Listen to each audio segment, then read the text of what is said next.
Ross was his name. He said, if guys didn't use money to impress girls, they wouldn't have such a problem. If you want to avoid gold diggers, then stop showing them where to dig. And in theory, that is a good idea. But look, maybe if you're a younger guy, I could see a little more care being used in the way you go about life. But look, I mean, when you've made it, when you've done something with your life, when you've gone somewhere, you're not going to buy a crappy car if you're a car guy just to have a crappy car because you're afraid of gold diggers and you're trying to hide it. She's going to find out eventually anyway. She's going to know if you're made of more than just a Toyota Camry. It's going to become evident. It should be, and I don't think that you should have to hide it, to be honest with you. I think that dealing with the right kind of chick and setting the right kind of boundaries is the better way to go about it. But hiding your stuff from women. I remember I watched this dating show once. It was one of those like millionaire match shows, and there was this guy that owned a junk company, and this matchmaker sets up the couples with successful men with beautiful young attractive women, sort of thing. And that's the matchmaker service. And he was all about, I don't want to flaunt my wealth, and he did quite well. He owned a junk removal company, and on his first date, because he didn't want to pull up in his nice car or his exotic car, he had a few cars, he decided to take one of the junk removal garbage trucks on the first date. And the matchmaker, of course, said, what are you, stupid? Right? Like, what are you doing? So people go a little bit too far with this, trying to hide or to dissolve or to make it a little more downplayed. And I don't think that's a good strategy. And I'll explain why in this, when we do this segment. And by the way, guys, if there's something you want to challenge me on this show, you don't agree with me, you have a better solution, you can click the join link and you can hop in, and I'd love to hear what it is. It's always fun to deal with more than just agreeable people, from my perspective anyway. So I've got a few notes here that I want to cover. I'm not really sure which one I'm going to start with, so I'm just going to rip through them. I think the first thing that you want to do is make sure that you're not leading with your wallet when it comes to dealing with women when you're dating. So if the question becomes, how do you protect your wealth from gold diggers? You should probably not lead with your wealth, right?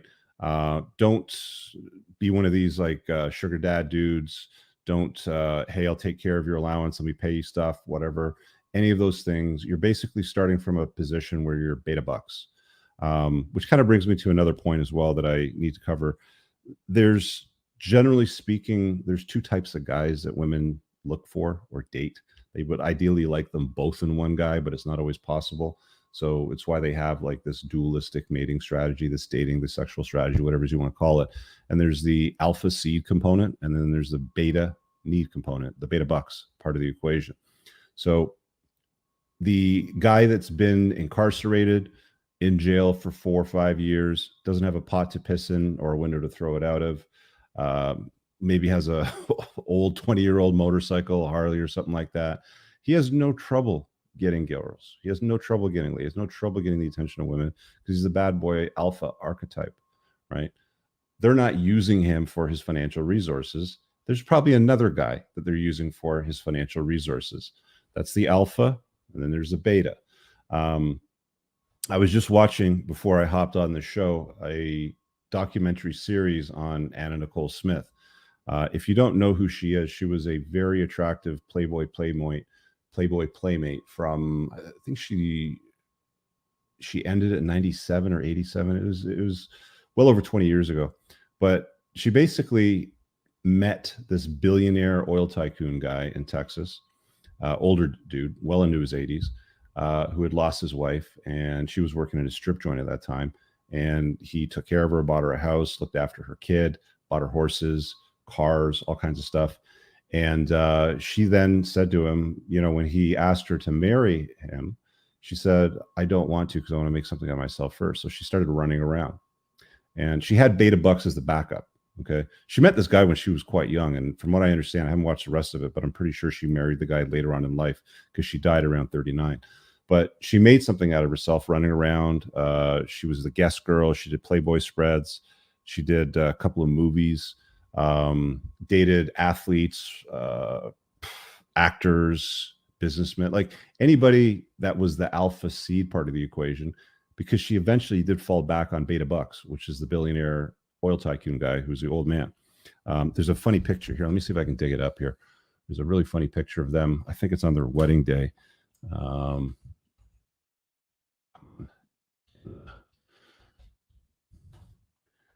Let's go. There it is. Wedding day. So he was 89.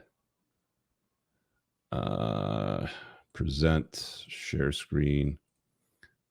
Okay, this dude over here, he's just beta bucks all day long. He was 89 at the time. Anyway, that's what that looks like. So leading with your wallet is going to get you in a scenario where you're this dude. Now, I'm not really sure what happened at the end of the story. I haven't watched the rest of it. Maybe she inherited his wealth. Maybe her kid did. I have no idea. But you have to understand that notion, because if you don't have any money and you're the alpha seed part of the equation, you don't have any money to protect. You don't have any wealth to protect. It doesn't really matter. So there's that to consider. But do not lead with your wallet. If you lead with your wallet in the equation, you're going to end up like this J. Howard Marshall dude who gave away probably pretty much everything to her and the kid and the breakup, or when she passed. So don't lead with the wallet. We talked about alpha seed, beta need. Don't live in a way that looks like marriage to the state. Very simple. If you're in a long-term relationship and you want to protect your wealth and you don't want to have to deal with any consequences down the road, look, any professional that I talk to, and I have this, I have these questions that, that I generally have with licensed professionals that I deal with. So I obviously deal with lawyers. I have a family lawyer. I have corporate lawyers. I had lunch today with my accountant, and one of the topics that always comes up is marriage. And it was tabled, do you see any point in marriage later on in life? And the answer is always no. Every single licensed professional out there that deals with finances, that deals with the law, that deals with accounting, they're like, no. So one of the simple solutions that all of these people basically have in their mind is just don't live in a way that looks like marriage to the state, and you're completely fine, right? What does that look like where you live? I don't know. Check with family law. If you're going about your business, you're working, you've got some cash coming in, maybe you've got some investments, you got some money. It wouldn't be a bad idea if you're out dating and you're getting serious with somebody to talk to a family lawyer and go, all right, well, what does the law say in my state when it comes to assets and wealth?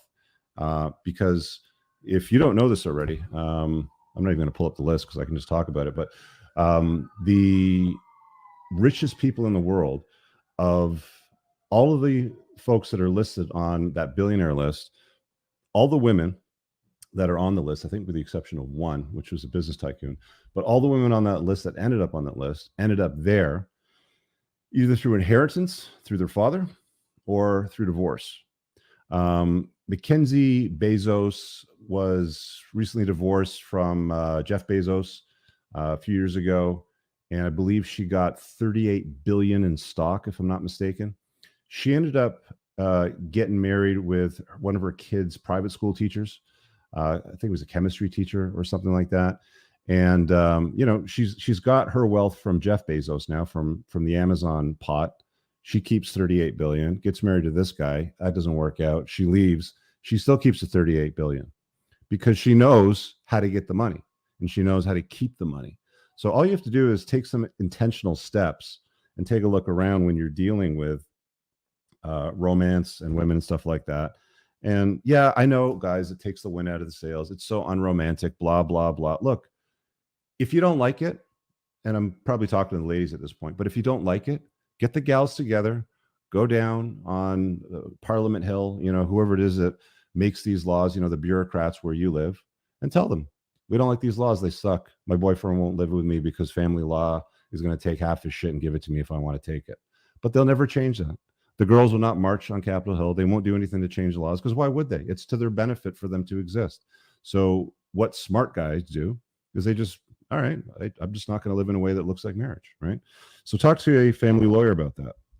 That's a safe test. There's, of course, guys right now going to be in the comments, just stay away from women. Okay, that's one solution. It's not realistic when half the population is women and guys like women, and men and women are generally speaking better together than they are apart. You just have to be discerning in your taste and who you invite in your life and all these things. Which brings me to another thing when it comes to discerning taste is The red flag chapter. I wrote this book. If you guys are newer to the channel, this is what the podcast is based on. Okay, the Unplugged Alpha book. I'm currently working on the second book. It'll be out later on this year, towards the end of the year. There's a chapter in the book called 20 Red Flags. I'll put the ticker up on the bottom for those of you that are newer to the channel. Get on my email list. I don't even care if you don't buy the book. Get on my email list and get the book for free there.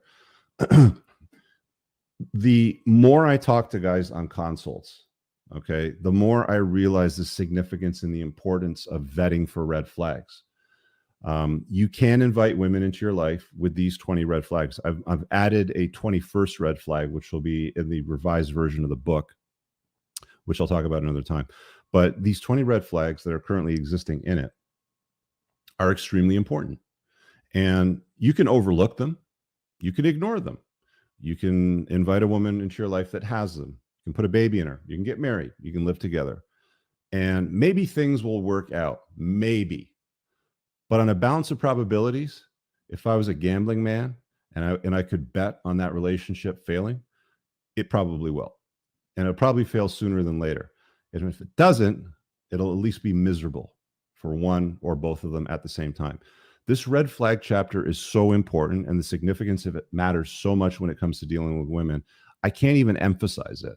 Every time I have a consult with somebody privately, every time I do, I'm always diving into this, and we're going back in it. We're going back and forth, and we're chopping up. Sometimes I have longer term coaching clients. Sometimes it's a one-off call. But every time there's problems in that relationship, there's always red flags that pop up. Now, if you've got money issues, you're dealing with a woman that's, promiscuous, for example. She's been with 50, 100 dudes or something like that. Do you think she's going to stick to you if there's conflict later on down the road, after she's living in your house, she's moved her shit in, maybe you guys said I do together, you took a honeymoon, and she's been with all these dudes and something doesn't work out? Do you think she's going to stick around? The probabilities of that happening are pretty low. The probabilities of her, maybe picking up her phone and start dialing some other dudes, dialing for dick off her phone, is a lot higher because she's already done it, 98 times, 99 times, 100 times, doesn't matter what it is. It's already been done. So it's very easy, very, very comfortable for them. And that's, we're talking about a lot of other stuff than just women that have misbehaved in their past or have promiscuous past, right? So without me getting into the entire chapter, vet against the red flags, and don't do it over a short period of time. Don't just be like, oh, okay, well, I was with her for 10 months, so I'm pretty sure that I figured her out. The rule of thumb, and this is not my rule of thumb, this is a rule of thumb that was given to me by a psychologist. Do I have his book over here? Tactical Guide to Women, Sean T. Smith. He said, see what they're made of. Date them for a year and a half, 2 years, because you end up with a representative most of the time. You end up with an actor, and you don't know who the real person is. Wait till you get sick. Does she take care of you? Or does she just leave you be? Deal with it. Man cold, pussy, right?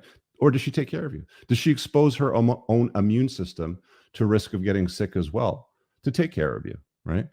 How does she handle when the luggage gets lost if you travel somewhere together? Does she have a complete meltdown and a spaz and wants you to sue the airline and yell at people? Or does she say, let's just go take a cab to the store and get a couple of bathing suits and some stuff to tie us over until we get back and they find it or it shows up, right?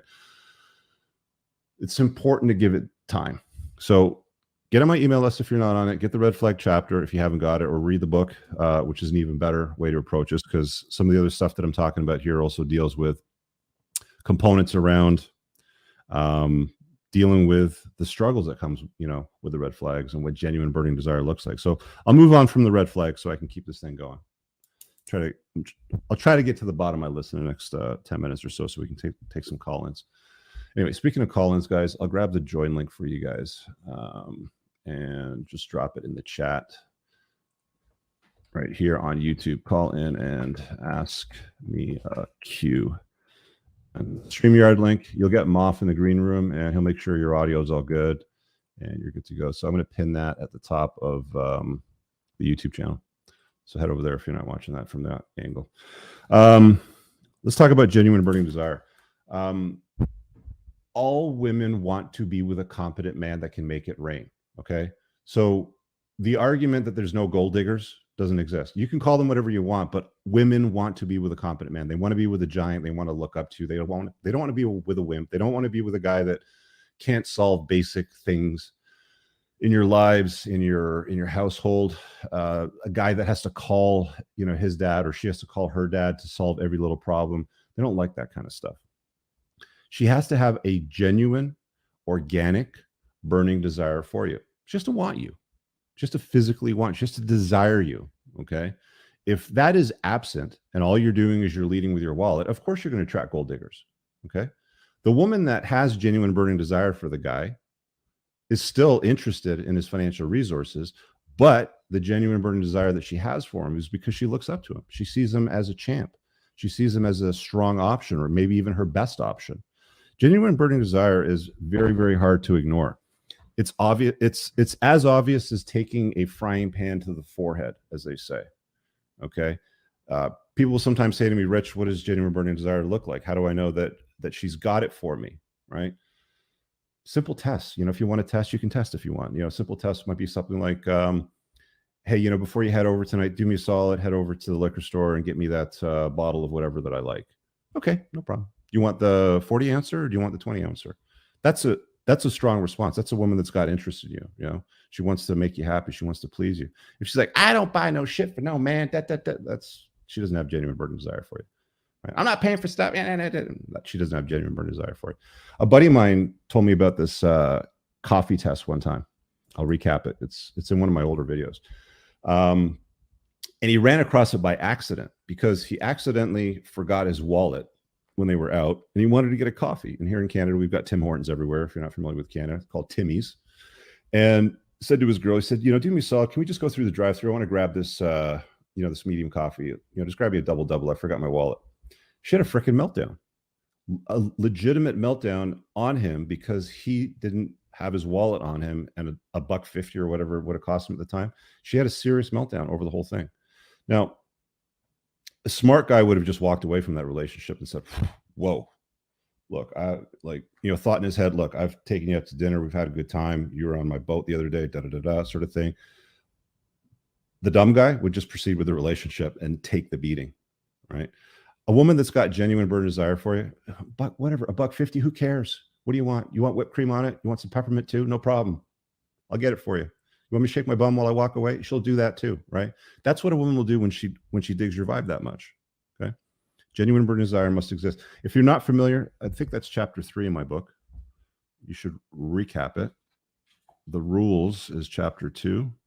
And yeah, why genuine burning desire matters, number 3. There's actually a video on my channel. If you go back to the Entrepreneurs and Cars channel, just type in why genuine burning desire matters and you'll probably get it. It's a very, very old video. It's an early one from about 4 or 5 years ago. And it's why it ended up in the book. I expanded on the concept in the book for you guys as well, just so you understand it. What else can we talk about? Don't get married. Let's talk about married.